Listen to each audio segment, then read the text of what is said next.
I think I would characterize my artwork as sort of dealing with nature and the way in which we as humans interact with the natural world and our perceptions of nature and sort of how we fit into it.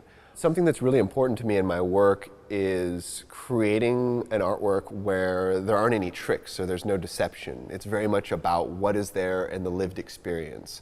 So for example, I have a piece where I'm recording my shadow appearing and disappearing in the grass, and a lot of people will ask me, was that digitally manipulated? Did you make that? And I'm like, no, I just waited for the elements in the sun to be right to create this moment.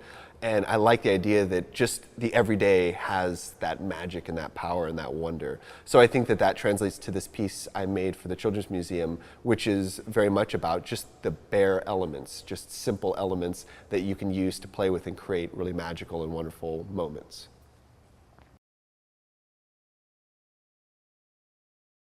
The piece I made for ToughART is basically a giant frame.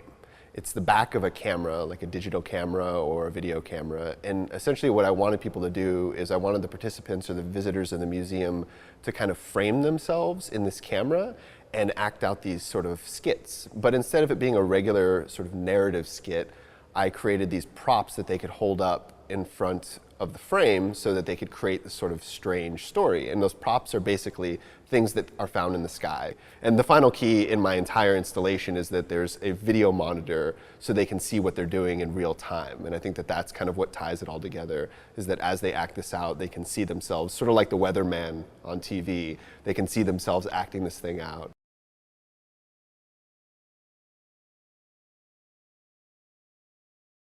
I think making work for a children's museum is a really different way of thinking about my practice or thinking about the way I make artwork.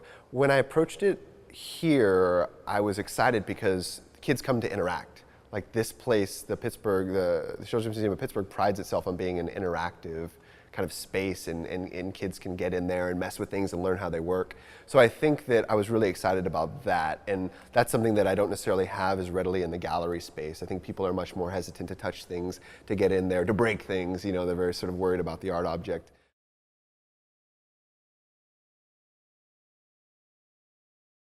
I hope that visitors, when engaging with my piece or when interacting with my piece, can kind of take away a new way of looking at their environment. I'm interested in taking the mundane, taking the very common everyday things like a sky with clouds, just really things we see all the time, and sort of challenging or getting people to look at them again, to reevaluate them, to revisit them. So maybe when they come in and explore and experiment with my installation, they'll be like, huh, this is just a camera with a blue backdrop and some clouds and stuff, treetops. Like how kind of weird is that? But it was really engaging and really interesting to just think about how they move in the wind or what they do. And then maybe that'll cause them, when they go out in their day, to just kind of notice things a little differently. And I think that that could be something really nice for them to take away from it as well.